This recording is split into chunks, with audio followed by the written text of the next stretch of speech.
Salut tout le monde, bienvenue sur la chaîne spéciale bordélique, dédiée au bordélique en reconversion mais sans complexe. Je m'appelle Émilie et dans cette vidéo je vous parle de la liste de ménage. A tout de suite.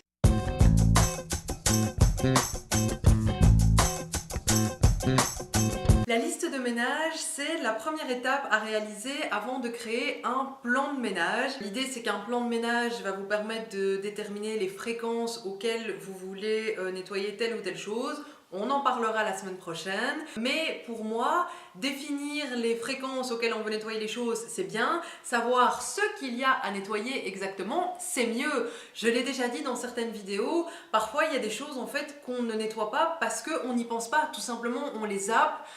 Parce que ça doit être fait tous les 3 mois, tous les 6 mois, parce qu'on les voit pas, enfin voilà, on est tellement habitué à notre logement, limite on se rend même plus compte de tout ce qu'il y a autour de nous, et c'est là que vraiment la liste de ménage entre en jeu et est utile. Pour créer cette liste de ménage, il vous faut deux choses. La première, le bloc de feuilles.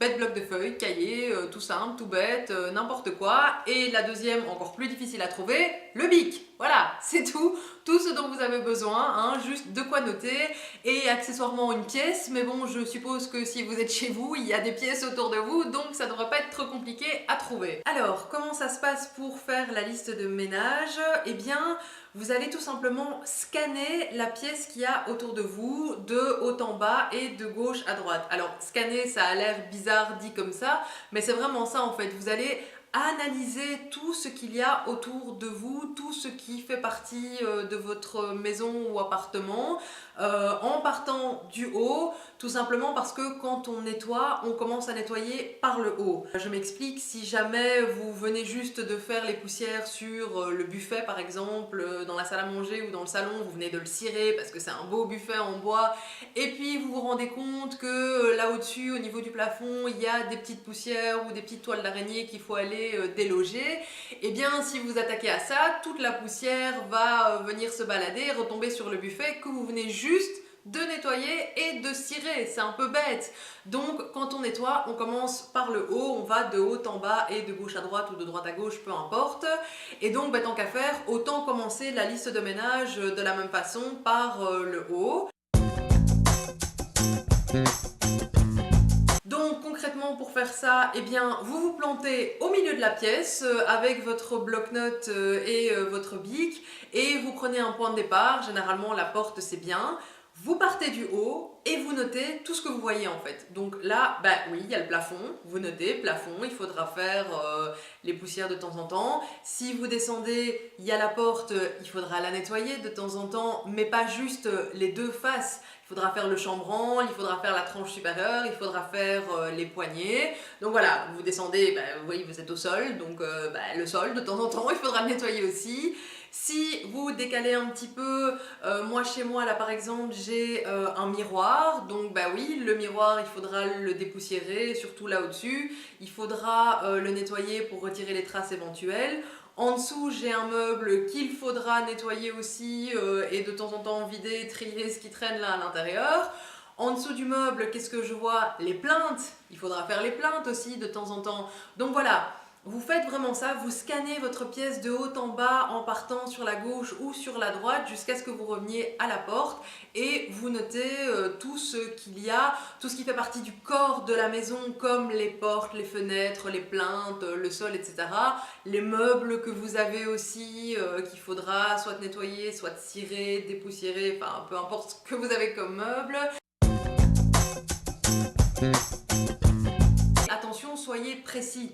Si vous êtes dans la cuisine par exemple, ne mettez pas juste nettoyer le frigo. Parce que oui, nettoyer le frigo, mais qu'est-ce que ça veut dire? Nettoyer à l'intérieur, c'est vrai, il faut le faire de temps en temps, une fois par semaine, honnêtement, même moi je le fais pas une fois par semaine, mais une fois toutes les 2 semaines par exemple, il faut passer un petit coup à l'intérieur, certes, mais il faut aussi de temps en temps nettoyer l'extérieur, le dessus du frigo. Je vous encourage à aller voir un peu à quoi ça ressemble là au-dessus de votre frigo, si c'est pas un truc encastré évidemment, mais la plupart du temps on n'y pense pas et il y a quand même pas mal de poussière là au-dessus.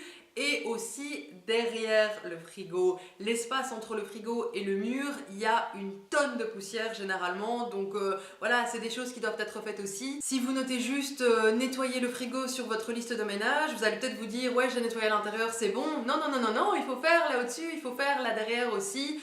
On est bien d'accord, l'arrière du frigo, c'est pas un truc que vous allez faire toutes les semaines, hein, ça se fait une fois de temps en temps, mais voilà, il faut vraiment détailler.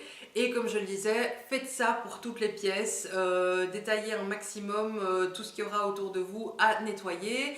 Et on se servira de cette liste pour créer le plan de ménage dont on parlera la semaine prochaine. Question du jour. La semaine dernière, je vous ai parlé de mon bureau et de la façon dont j'ai repris le contrôle sur cette zone critique qui était toujours en bordel.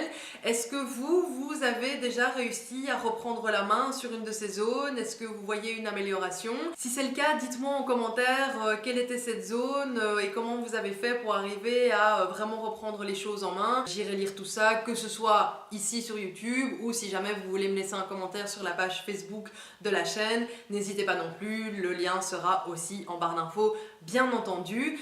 Et puis comme d'habitude, si la vidéo vous a plu, n'hésitez pas à la liker, à la partager et à vous abonner pour ne manquer aucun contenu. Je vous dis à la semaine prochaine où on parlera donc du plan de ménage. Salut!